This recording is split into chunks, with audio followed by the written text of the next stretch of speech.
fresh egg.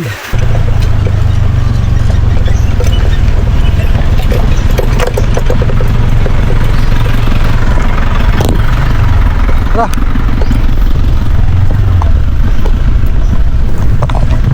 Ayun, nandito na yung ating order na rice hull. Bali 500 ho ito. Sana hindi mabalahaw.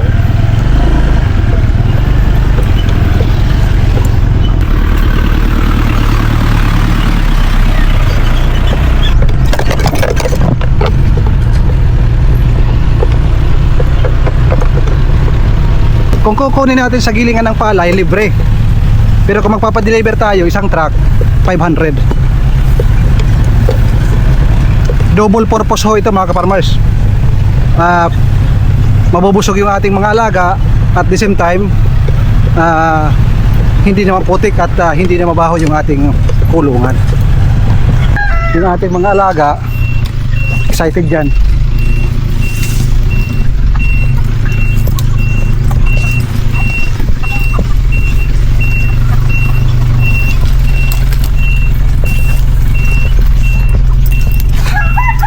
Kita. Okay na. Okay na. Okay na. Yeah.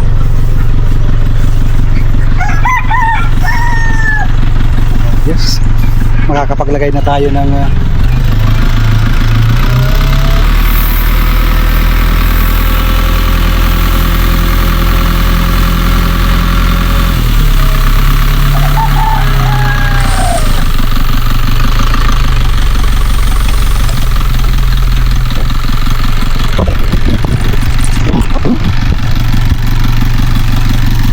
okay mga farmers. Hapon na naman, kababalik ko lang dito sa ating mini farm. Katatapos lang namin mag-car trunk surprise ni Mrs. Yung aming trunk refrigerator, yung bayaran is 17,500. Yung aming sinurprise, nanginginig. Pero ayos, masaya. Trabahong masaya. Nakakapagpasaya ka mo. So, check natin yung ating Jagger, Dexter, wag mo nang titirahin yan dahil hindi pa pwede, hindi pa oras. Mamaya ng hapon kayo kakain dahil alas 3 pa lang. Silipin natin yung ating rice hull na ipinadeliver. Dalawang truck yung ibinigay sa atin sa halagang 500. Yung ating mga manok mga farmers, sunod ng sunod pa rin sa atin. Pero, hindi pa tayo nagpapakain. Papakita ko sa inyo yung balon-balonan. Kahit hindi pa tayo nagpapakain, grabe. Hindi makita.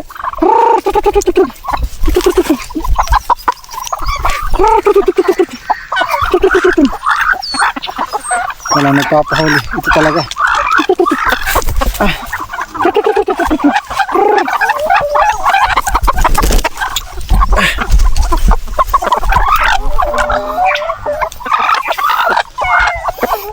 Grabe mga kaparmers. Bilog na bilog. Busog na busog na lahat sila. Kaya hindi na ako magbibigay ng pagkain para sa native na manok. Tulad ng aking sinabi, kahit hindi tayo magbigay ng pagkain muna dahil dito sa rice hull. Kaso ang problema ito, ayan o, ginawa ng patag, kinaskas ng kinaskas. Dalawang truck po yan, so dito, so doon, yan, buti nilagay dito, ayan o.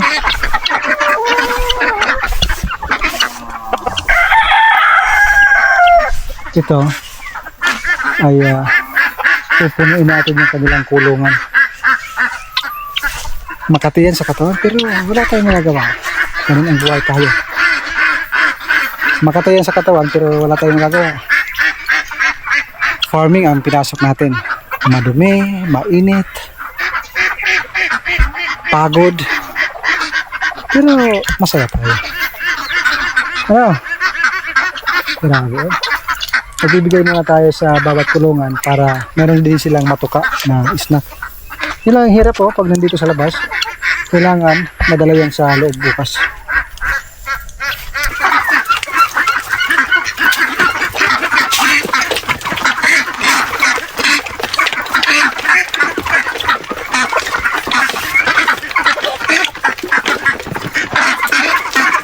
Naging blande. Buti na lang tumigil ang ulan. Ngayon, pagkakataon na natin para ipasok yung ating rice hull. So, simulan ko. Ito sa ating mga alagang Peking duck, turtle chicken. Kasi maganda kasi kung maraming rice hull dito, lalo na pagbago. Kahit late tayo magpakain, wala akong problema dahil marami silang matutuka dyan sa rice hull kasi marami pa yung nakahalo na binlog. Diba? Nagkalat na sa labas. Kailangan ko ipasok dito. Tingnan nyo. So, una medyo makapal ito. Dahil sa kakatukan nila, sa kakakaskas, nawawala. Parang kinakain din nila. Lalo na doon sa ating Peking duck, mga kaparmos. Nawawala yung rice hull. Iwan ko lang kung kinakain nila or anong nangyayari.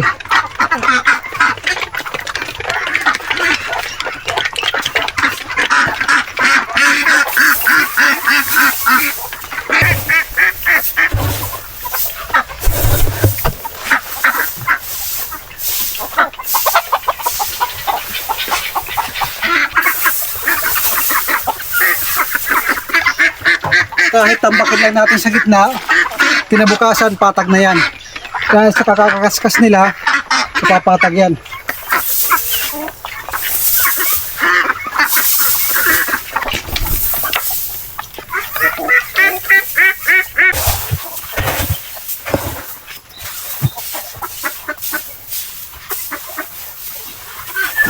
Kung kayo ay nagtatrabaho ngayon sa isang opisina, sa abroad, pag-isipan nyo muna kung dapat nyo bang pasukin ang trabaho ito.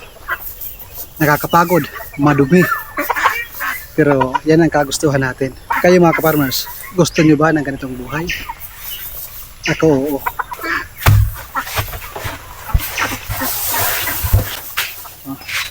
Nakikita ko, marami pa yung bigas. Marami yung mga ganito. Yan. Yung bigas na ganyan. Marami yung ganyan. Mga hati-hating bigas, ang tawag dito sa amin yan ay binlod.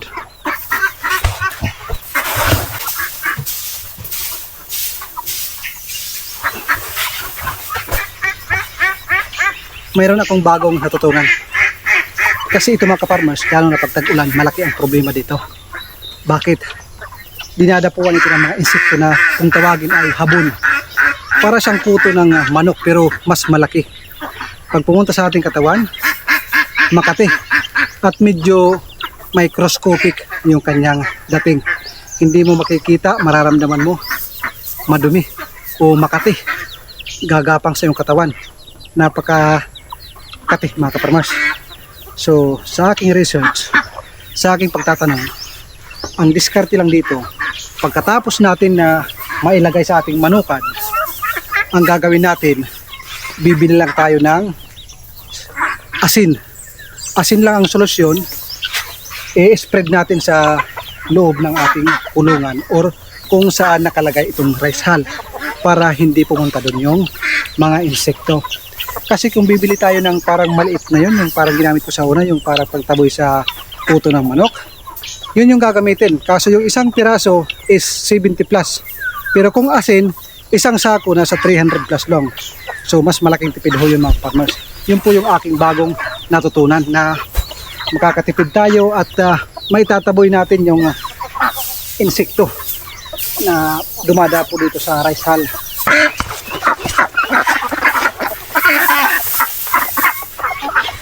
Ayan na mga farmers, nagsimula ng magkaskas.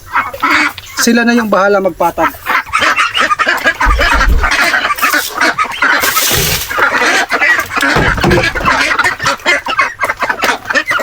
Ito yung kasunod, yung kulungan ng Peking duck mga kaparmers. Dito yung mga Peking duck na may hina. Ito yung pinaka-hospital nila. Pag napapansin ko na mahina, dito ko nilalagay. Pag malakas na, balik dito sa ground.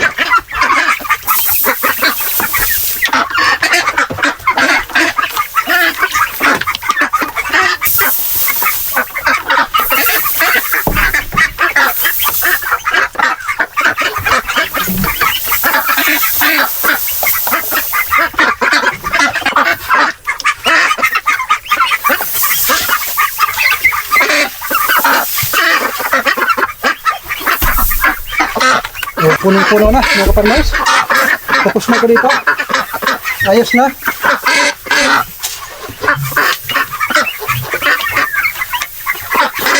Hindi na sila makakaputik. Ang kagandahan dito, mainit sa katawan para sa ating mga alaga.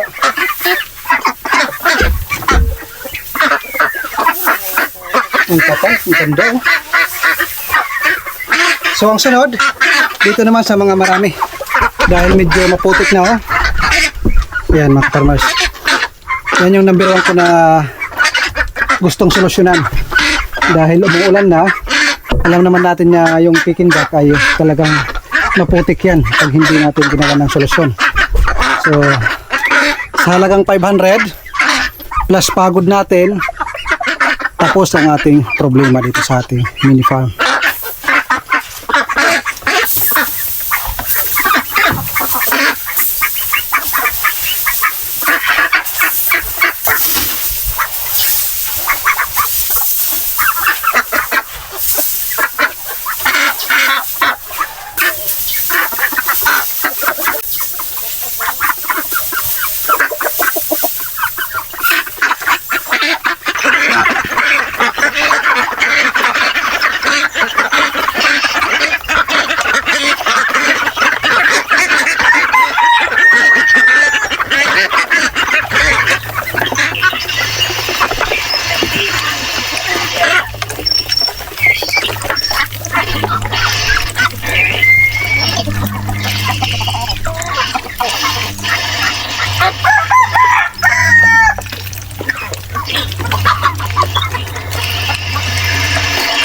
Bago ko tinapos, nagpakain muna tayo ng ating mga alaga dahil hapon na. Last 4 na. Tapos tutuloy ako. Pagkatapos ko magpakain, itutuloy ko maglagay dito ng rice hull. Kalahati na lang, oh. Ang ganda. Pag mayroong ganito, malinis. Kahit malamig, yung ating Peking duck nagsiswimming. Enjoy na enjoy sa rice hull.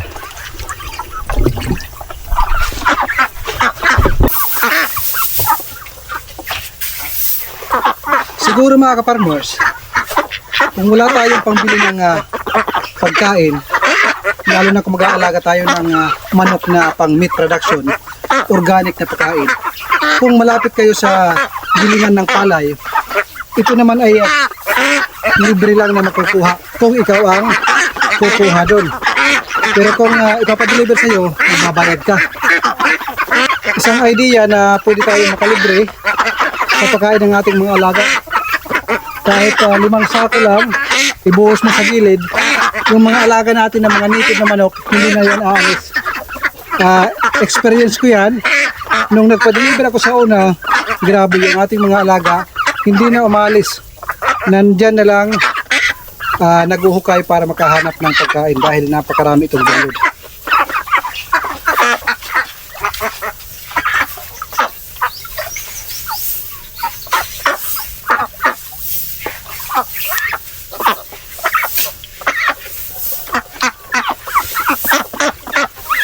Para lang tayong batang naglalaro.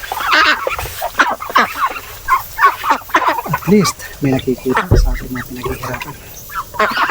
Nakakapagod mga farmers. Basag-basa na yung aking kawan, yung aking damit. Talagang buhay yung farmers. Kaya isipin nyo muna, times 10 nyo pag-isipan. 10 times nyo pag-isipan kung gusto nyo pasukin ng ganitong trabaho. Dito sa may Peking duck, tapos na. Simula dito sa may mga mahina. Yan, yung ating kulungan ng mga mahina. Wala nang putik. Malinis. Natakpan yung kanilang mga ipot. Ayan. Linis mga kaparmas, no?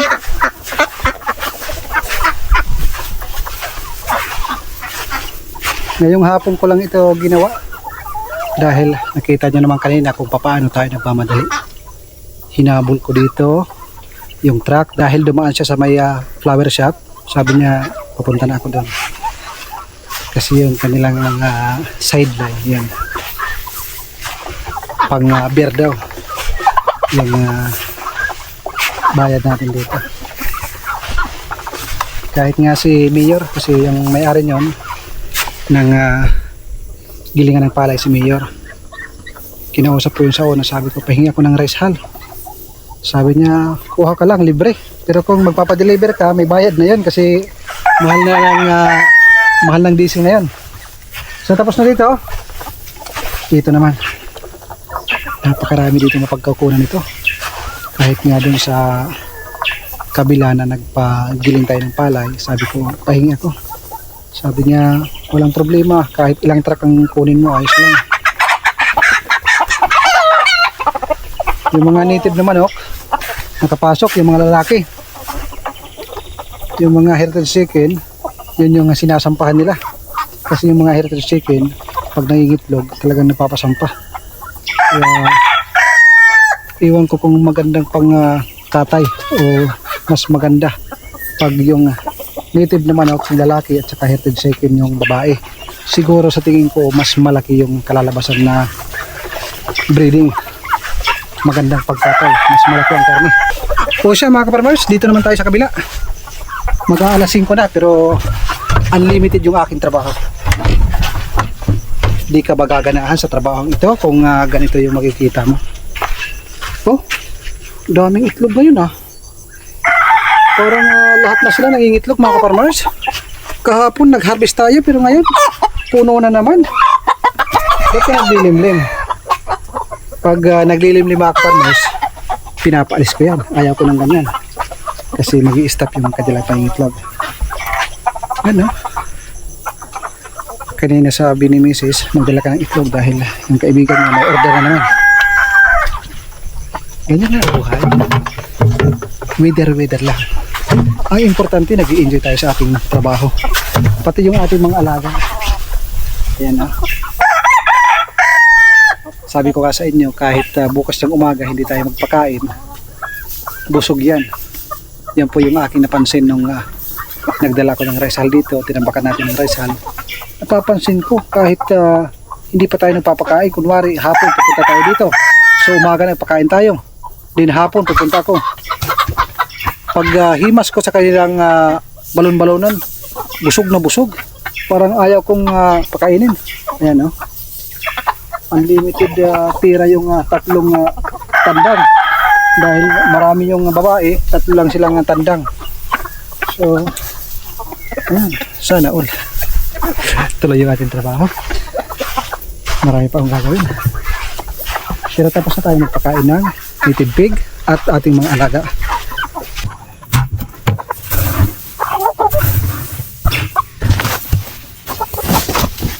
Tinakpan ko yan ng luna para hindi mabasa.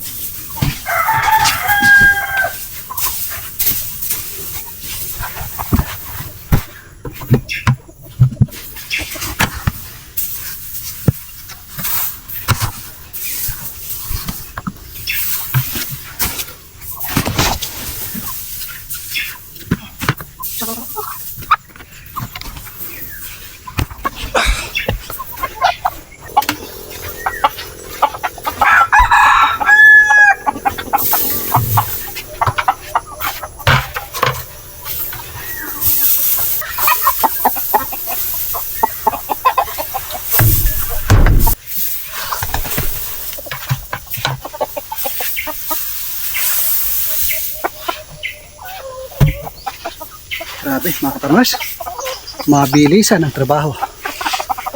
Kita nyo naman, mula dito sa entrance hanggang doon sa dulo, tapos na, kasama yung kulungan ng Peking duck. Ayan masayang yung ating mga alaga.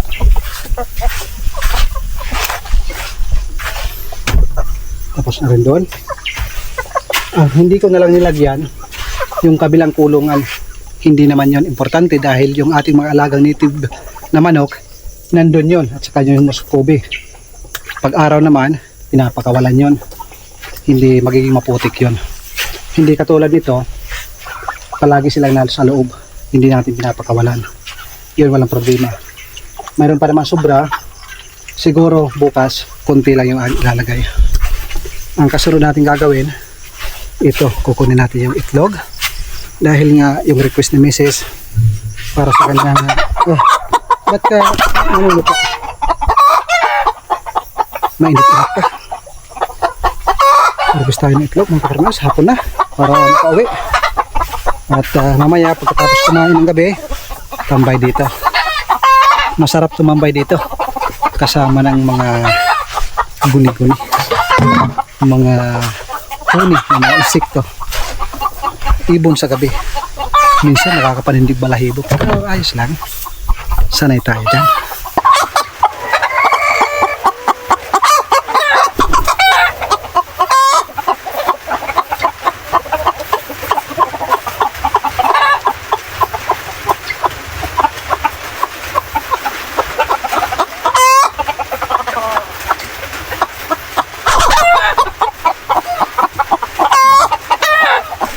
Alis na dahil hapon na.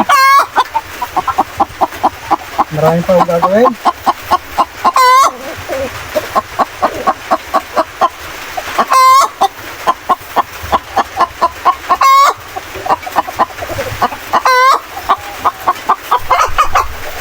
Ang linis ng mga itlog nila mga karmas.